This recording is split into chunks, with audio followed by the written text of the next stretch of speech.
Here in Las Vegas, these European games that start at 6:30 a.m., they're legitimately wake up and win type of scenarios. If you got the right side, you wake up, you turn the game on, and you're in. 6:30 might be early for those of you on the East Coast.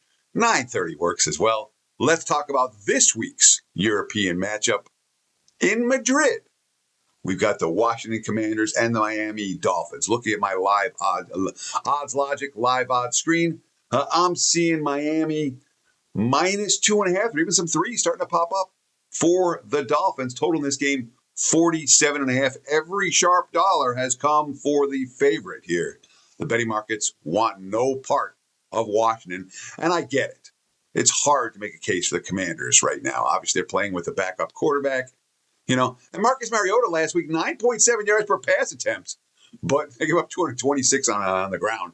And you're not going to win many games with a backup quarterback when you're allowing 226 yards on the ground in the NFL. The last 4 weeks, Washington's defense ranked number 31 in the league in yards allowed and points allowed. They gave up 8.8 yards per play to the Lions starters last week, less than that full game because Jared Goff got pulled in the fourth quarter. They had players getting ejected. We saw Darren Payne getting thrown out of that ballgame. There's clearly frustration for the Commanders right now. This is a team that was expected to compete for the Super Bowl, and now they're 3-7 and playing with a backup quarterback traveling thousands of miles away from home.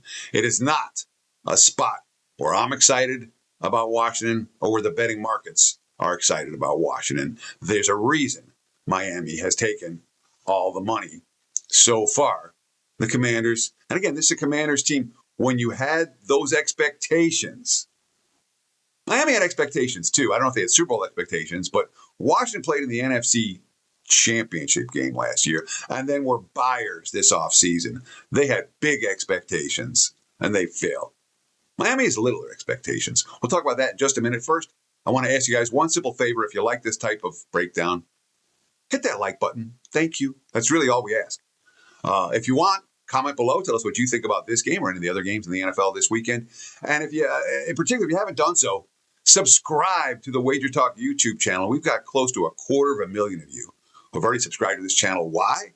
Because you put out a ton of free content every day, and it's good. Not just me. Lots of cappers putting out single play videos. We've got Sports Center for Gambling with Wager Talk. We've got NFL Opening Line Report, yada, yada. There's a ton of free quality info from Wager Talk. Like, comment, and subscribe. We appreciate it very, very much. So the betting markets aren't excited about Washington. Money's pouring in against them. Again, a 3-7 team that was expected to be competing for a Super Bowl, and now they're playing with a backup quarterback and playing out the string.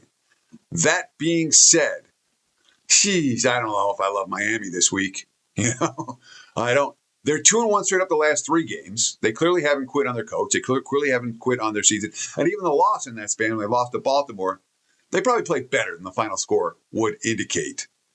But last week's win against Buffalo, that was a big win. That was a signature win for a losing team. Mike McDaniel. Anytime you can get a win in the NFL, that's special. But given the times we played Buffalo in the past and have gotten close and gotten blown out, I think this one definitely makes it that much more special. They've had our number for years. Sorry, that was a Tua quote. Mike McDaniel's quote, I think it's pretty obvious from the play that they didn't believe their season was over. It's difficult to do when everyone's talking about you and their season being over. So it's a Dolphins team coming off as big and as satisfying a win as they've had all year. It's a Commanders team that's in the midst of a skid right now. What's the best thing to do? Let's leave town and get out of here. Miami doesn't have a lot of weapons. I mean, really, right now, it's the A-Chain and Waddle, and that's it. And that duo has been enough for Tua and company in recent weeks.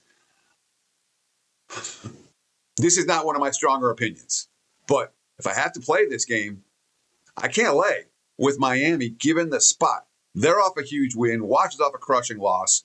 It's a scenario in which you kind of expect that to flip when we're talking about 2 losing teams. And again, is Miami about to make a late season run and make things interesting? I wouldn't count on it. Does Washington have a better defensive showing than one we just saw? Probably, even though the defense has been a little bit rough of late.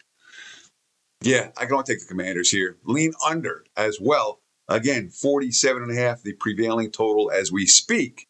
I'm not necessarily expecting these two offenses to be marching up and down the field. So lean dog, lean under in this one. Thank you for watching. We appreciate all those likes. We appreciate all the comments. We appreciate all the follows. Stay tuned right here on this channel for more quality video content, and best of luck with all your bets this weekend. Cheers.